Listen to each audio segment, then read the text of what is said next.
നമസ്കാരം. Boat race മീഡിയയിലേക്ക് ഏവർക്കും സ്വാഗതം. വള്ളംകളി ലോകത്തിന് ഒരു സന്തോഷ വാർത്തയാണ് കഴിഞ്ഞ ദിവസം പുറത്തു വന്നത്. നെഹ്റു ട്രോഫി വള്ളംകളിയുടെ ബോണസ് തുകയും പ്രൈസ് മണിയും വർദ്ധിപ്പിക്കാനായി ശുപാർശ ചെയ്തിരിക്കുകയാണ്. 1 കോടി രൂപയായിരുന്ന സർക്കാർ ഗ്രാന്റ് നേരെ 2 കോടി രൂപയാക്കി ഉയർത്തുമ്പോൾ വള്ളംകളി ക്ലബ്ബുകൾക്ക് ഇത് വെറുമൊരു വാർത്തയല്ല, ശ്വാസം വിടാൻ കിട്ടിയ വലിയൊരു ആശ്വാസമാണ്. നമുക്കറിയാം, വള്ളംകളി എന്ന് പറയുന്നത് വെറും ഒരു വിനോദമല്ല, കനത്ത പോരാട്ടമാണ്. ഇതിലേക്ക് എത്തുന്ന പുതിയ ക്ലബ്ബുകളാണെങ്കിലും വർഷങ്ങളുടെ പാരമ്പര്യമുള്ള പഴയ ക്ലബ്ബുകളാണെങ്കിലും ഈ തീരുമാനം തരുന്ന ആത്മവിശ്വാസം ചെറുതല്ല. കാരണം എന്താണെന്നല്ലേ, കഴിഞ്ഞ വർഷം വരെ 5 ലക്ഷം മുതൽ 8 ലക്ഷം രൂപ വരെ മാത്രം കിട്ടിക്കൊണ്ടിരുന്ന പ്രൈസ് മണിയാണ് ഇപ്പോൾ ഒറ്റയടിക്ക് 25 ലക്ഷം രൂപയിലേക്ക് മാറാൻ പോകുന്നത്.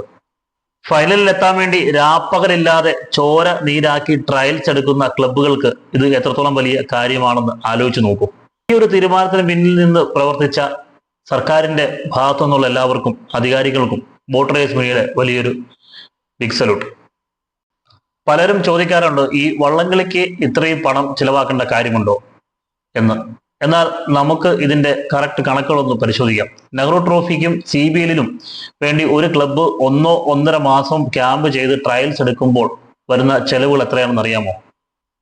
തുഴച്ചിക്കാരുടെ പ്രതിഫലം, അവരുടെ താമസം, പോഷക ആഹാരങ്ങൾ, വള്ളത്തിന്റെ അറ്റകുറ്റപ്പണികൾ എല്ലാം കൂടി കണക്ക് കൂട്ടുമ്പോൾ ഏകദേശം 1,20,00,000 മുകളിൽ ആയിരിക്കും ഇവർക്ക് വരുന്ന ചെലവ്.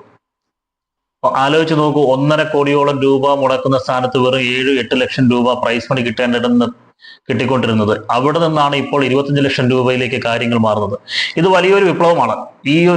ഈ തുക വള്ളംകളി മേഖലയ്ക്ക് നൽകുന്ന ഉണർവ് വരും ദിവസങ്ങളിൽ നമുക്ക് കാണാൻ സാധിക്കും. കൂടുതൽ സ്പോൺസർമാരും പുതിയ ക്ലബ്ബുകളും ഇനി പുന്നമടയിലേക്ക് ആവശ്യത്തോടെ ഇറങ്ങും. നെഹ്റു ട്രോഫി നേടാൻ വേണ്ടി എത്തുന്ന ക്ലബ്ബുകളുണ്ട്. ഏകദേശം ചുരുക്കി പറഞ്ഞാൽ ഒരു 1 മുതൽ 6-7 ക്ലബ്ബുകൾ ഏകദേശം നെഹ്റു ട്രോഫിക്ക് കപ്പടിക്കാൻ വേണ്ടി മാത്രം പുന്നമടയിലേക്ക് പോകുന്ന ക്ലബ്ബുകളാണ്. അവരുടെ എല്ലാവരുടെയും ട്രയൽ ദിവസങ്ങൾ എന്ന് പറഞ്ഞാൽ ഏകദേശം 30 തൊട്ട് 40 ദിവസം വരെ. കഴിഞ്ഞ വർഷം വരെ 30 ദിവസമായിരുന്നു. ഇപ്പോൾ 40-45 ദിവസം ട്രയൽ എടുക്കുന്ന ക്ലബ്ബുകളാണ് കൂടുതലും. അപ്പോൾ ഇതിനകത്ത് വരുന്ന ചെലവുകൾ എന്ന് പറഞ്ഞാൽ ഭീമമായ ചെലവാണ് വരുന്നത്. ഏറ്റവും കൂടുതൽ ചെലവ് എന്ന് പറയുന്നത് തുഴച്ചിൽ താരങ്ങൾക്കുള്ള വേതനമാണ്. അവരെ കണ്ടെത്തുക എന്ന് പറയുന്നത് ആണ് ഏറ്റവും വലിയ.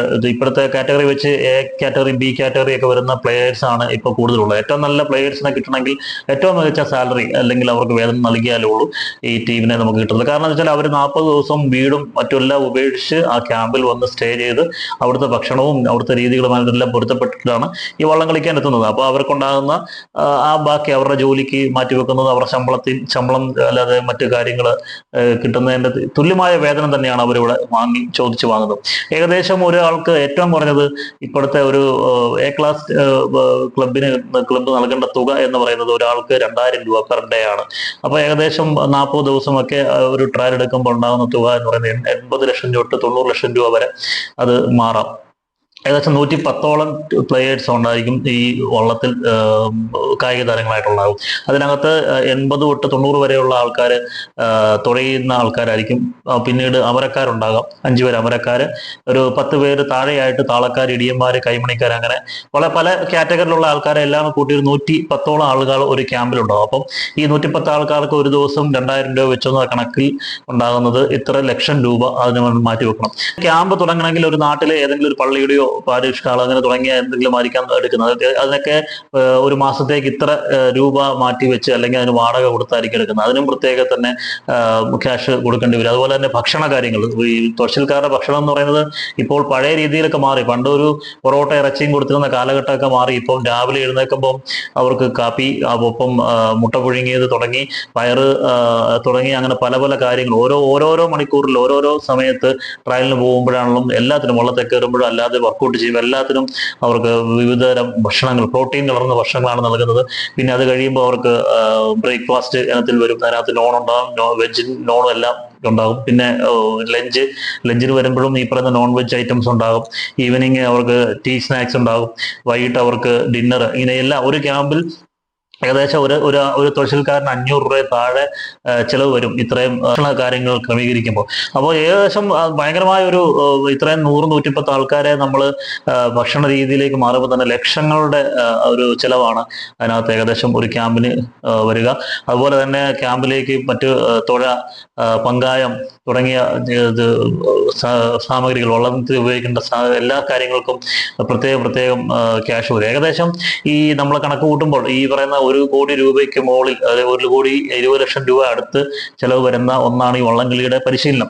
ഇപ്പൊ ഈ എല്ലാവരും ചോദിക്കാറുണ്ട് ഇത്രയും കാശ് എന്തിനാ മുടക്കുന്നു എന്ന് പറയുന്നത്. ഇതൊരു ആവേശമാണ്. കാരണം എത്ര ദിവസം ട്രയൽ എടുക്കുന്നോ അത്രയും മികച്ചതായിട്ടാണ് ഈ അവർക്ക് പെർഫോമൻസ് ചെയ്യാൻ സാധിക്കുന്നത്.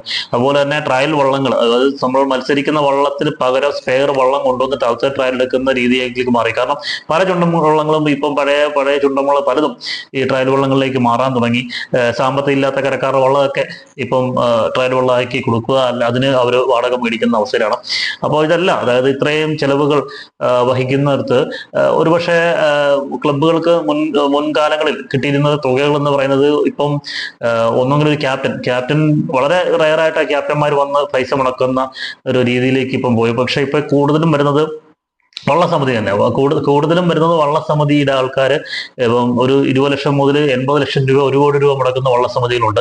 അപ്പൊ അവർക്ക് അവരുടെ ഇത്രയും മുടക്കുമ്പോൾ അവർക്ക് ആകെ ലഭിക്കുന്നത് പറയുന്നത് CBL കളിക്കുമ്പോൾ കിട്ടുന്ന തുക മാത്രമേ ഉള്ളൂ. ക്ലബ്ബുകൾക്ക് എന്ന് പറഞ്ഞാൽ ഈ 80 ലക്ഷം 60 ലക്ഷം രൂപ കിട്ടിയെങ്കിലും ബാക്കി 1 കോടി രൂപയുടെ മുകളിൽ വരുന്ന ചെലവ് അവർ സ്വന്തമായി വഹിക്കേണ്ട കാര്യങ്ങളുണ്ട്. അപ്പം പല ക്ലബ്ബുകളും വള്ളംകളി കഴിയുമ്പോൾ കടത്തിലാണ്. അതിന്റെ ഭാരവാഹികളെല്ലാം കടത്തു നിൽക്കുന്ന അവസ്ഥയാണ്. ആ ഒരു സമയത്താണ് ഈ സർക്കാരിന്റെ ഇങ്ങനെ ഒരു 25 ലക്ഷം രൂപയുടെ പ്രൈസ് മണി ഇനത്തിലേക്ക് വരുമ്പോൾ തന്നെ ആദ്യത്തെ 4ലേക്ക് എത്തുന്ന ക്ലബ്ബുകൾ എന്തായാലും ഇവരൊക്കെ 1 കോടി രൂപയും മുകളിൽ തന്നെ കളിച്ചിട്ട് വരുന്ന ക്ലബ്ബുകളാണ് തീർച്ചയാണ്. അവർക്ക് ആ ഒരു തുക എന്ന് പറയുന്നത് വളരെ നല്ലൊരു സഹായമായി മാറും. ഇത് മാത്രം പോരാ, മുന്നോട്ടും വരുമ്പോഴേക്കും കൂടുതൽ തുക ഈ പ്രൈസ് മണി ഇനത്തിലേക്ക് കൊടുക്കാൻ ശ്രമിക്കണം. അല്ലെങ്കിൽ ഈ വള്ളംകളിയിൽ ഇത്രയും വലിയൊരു ഭീമമായ ചെലവ് ചുരുക്കാനുള്ള സംവിധാനം ക്ലബ്ബ് തലങ്ങളിൽ ഉണ്ടാകാൻ നോക്കണം. അല്ലെങ്കിൽ ഇത് മുന്നോട്ട് പോകും തോറും ഭയങ്കരമായ ഒരു ഭീമമായ തുക കടങ്ങൾ ക്ലബ്ബ് വരുത്തി വെക്കുന്ന ഒരു അവസ്ഥ ഉണ്ടാവും. എന്തായാലും സർക്കാരിന്റെ ഈ ഒരു തീരുമാനത്തിൽ വളരെ നല്ലൊരു തീരുമാനമാണ്. പ്രൈസ് മണി കൂട്ടി നൽകാൻ സാധിച്ചതിൽ വളരെ നല്ല കാര്യം. കൂടുതൽ ഇപ്പം പുതിയതായി വന്ന കൂടുതൽ ആളുകൾ, കൂടുതൽ സ്പോൺസർമാർ അല്ലെ ക്യാപ്റ്റന്മാർ, ആൾക്കാരൊക്കെ വള്ളംകളിയിലേക്ക് ആകർഷണമായി വരട്ടെ.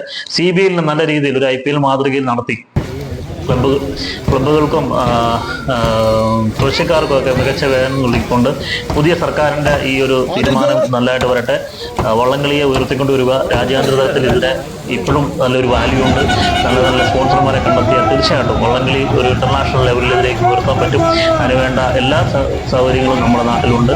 നമ്മുടെ ടൂറിസത്തിനും നമ്മുടെ നാടിന്റെ വളർച്ചയ്ക്കും എല്ലാം ഇത് അനുയോജ്യമായി മാറുന്നത് ഒന്നാണ് നമ്മുടെ ഈ വള്ളംകളി. അപ്പോൾ തീർച്ചയായിട്ടും വള്ളംകളിയും വള്ളംകളി കളിക്കാരെയും ചുണ്ടൻ വള്ളങ്ങളെയും ക്ലബ്ബുകളെയും എല്ലാം സംരക്ഷിക്കേണ്ടത് നമ്മുടെ നാടിന്റെ കൂടി ഉത്തരവാദിത്തമായി മാറുന്നു.